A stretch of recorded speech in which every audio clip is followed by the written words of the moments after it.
Welcome, friends. I'm so glad you're here. Today, we're diving into a mystery that might just change the way you see the world. Before we begin, make sure to like, share, and subscribe to our channel. Your support helps us keep exploring these hidden corners of history and mystery. When you imagine the end of the world, you might think of roaring fires, rising floods, screaming sirens, or the cold, heavy sounds of machines breaking down. But according to ancient predictions, it may not begin with any of that. It may start with something much quieter, a heavy, sudden silence. A silence so thick and overwhelming that it seems to swallow every sound, every thought, and every piece of normal life. In this version of the future, the world doesn't just lose its light. It falls into a darkness so strange and complete that even understanding what's real becomes almost impossible. Hidden under layers of folklore, old memories, and mysterious whispers, there is a prophecy that speaks of a great darkness coming in 2025. This warning comes from Baba Vanga, the famous Bulgarian mystic whose visions have fascinated people for decades. But what exactly did she mean? Was she predicting a simple loss of electricity and control? Or was she pointing to something even deeper, something that threatens the very heart of our modern society? As we journey deeper into this mystery, prepare yourself. You're about to travel across realities that shift like shadows at dusk, through timelines that may or may not exist. Baba Vanga's story began long before her famous predictions. Born in 1911 in Strumica, in what is now North Macedonia, her life changed forever at the age of 12. A powerful storm blinded her, and from that moment on, she claimed to have the ability to see into the future. She never wrote her visions down. Instead, she whispered them to trusted followers who carefully recorded her words. One chilling message, passed down through generations, speaks of the year 2025. In that message, she warned, "There will be a great darkness upon mankind." She said only those who had listened carefully to ancient wisdom would truly understand its meaning. But what kind of darkness was Baba Vanga talking about? Could it be something happening inside our minds, a deep psychological shift? Could it be a breakdown in society, a collapse of how we understand and share information? Or could it even be something technological? In today's world, a blackout can mean many things. It could mean entire countries losing power all at once. It could mean governments shutting down the internet, cutting off communication. It could even mean a mass forgetting, a break in our collective memory and understanding. In the digital age, where so much of life depends on screens, data, and constant connection, losing power would be about more than just living without light. It would mean losing our stories, our shared history, and even our sense of identity. If all our information disappeared in an instant, who would we even be? Some of Baba Vanga's followers believe her prediction goes even further. They say she spoke of a future where technology itself would fall silent. Computers would stop working. The endless online chatter would go quiet. And strangely, people would return to old traditions, to ways of living that existed long before the internet ever connected us. It's a mysterious and almost haunting idea. Imagine a world where there's no hacking, no war, no natural disaster causing the blackout. Instead, imagine a planned reset, a deliberate shutdown, a forced return to a time before digital technology ruled every part of our lives. Could it be that civilization's deep dependence on artificial intelligence, global communication, and constant digital presence has grown so dangerous that something or someone might decide to pull the plug? The thought is unsettling, but it opens important questions. Have we become too dependent on technology? Are we losing touch with the simple, human parts of life that once grounded us? If the darkness really comes, will it be a disaster, or could it be an unexpected chance to remember who we truly are? To make matters worse, who would make it through such a reset? With such darkness, who gains?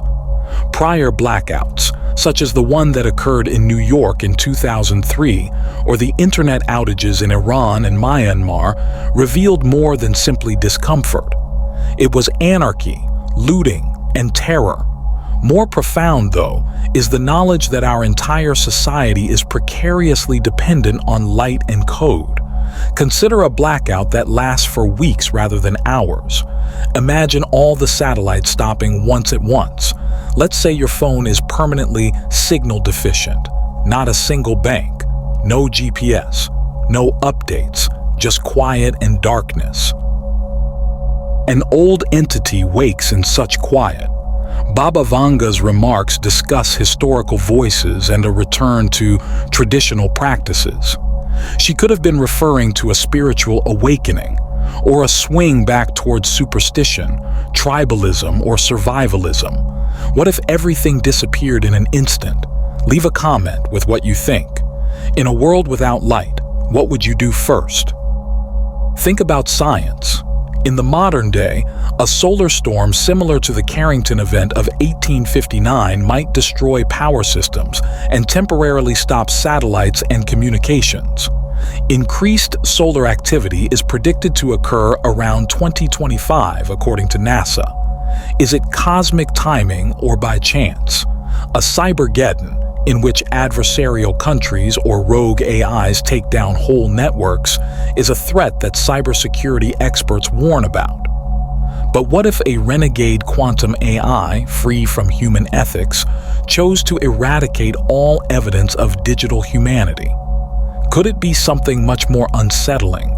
A test done by elites, shadow governments, or even aliens to see how people behave without their technological aid?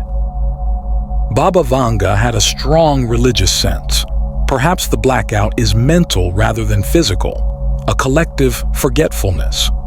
We become disconnected from memory, identity, and truth as a peculiar psychological fog seeps into the public mind.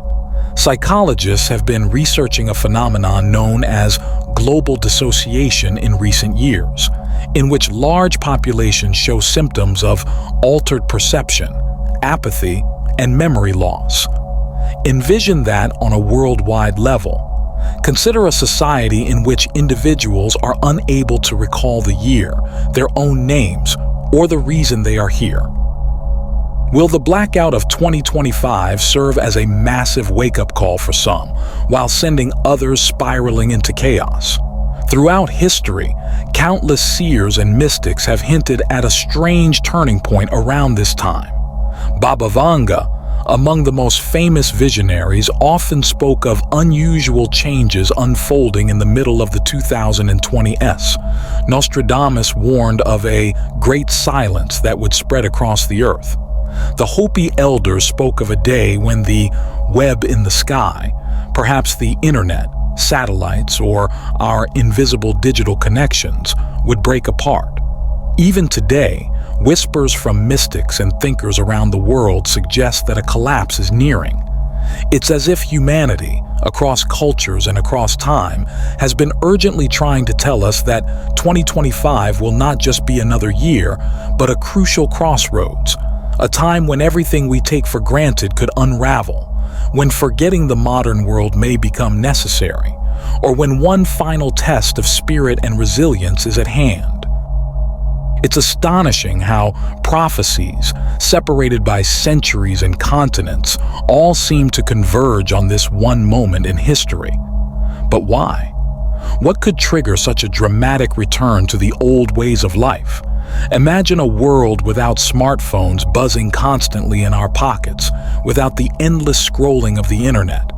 A world where you hear only the sounds of real voices, see only the faces of those around you, and live among trees and fires instead of screens and machines. Information would be shared through storytelling rather than text messages. Food would be grown in the earth, not picked up from a glowing grocery shelf. In such a world, would we rediscover our true selves, the parts we've buried under layers of noise and convenience? Or would we crumble, unable to survive without our artificial comforts.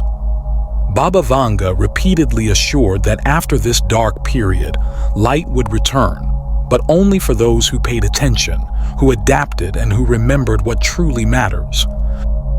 Maybe this blackout isn't a coffin sealing us away from life. It's a chrysalis, a place of transformation. Instead of seeing the prophecies as threats meant to terrify us, maybe we should see them as invitations to prepare. To choose now to unplug willingly before we are forced to rebuild our relationship with the natural world, with our own souls, and with each other, to plant seeds of knowledge and weave strong communities before the first storm clouds gather. Baba Vanga said that in this time, some would hear the ancient voices calling.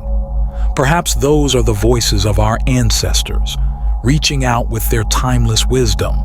Perhaps they are the voices of the hidden parts of ourselves, the deeper callings we have ignored. Maybe they are old echoes, desperately trying to reach us before the window of opportunity closes forever. What do you think? Did Baba Vanga mean the blackout would be a literal event, a symbolic transformation, or maybe a mixture of both? Share your thoughts below. Your insight might be the light that helps someone else find their way through the coming darkness. Here in our channel, even as the world trembles and the signals grow faint, we remain a beacon for those seeking truth and strength.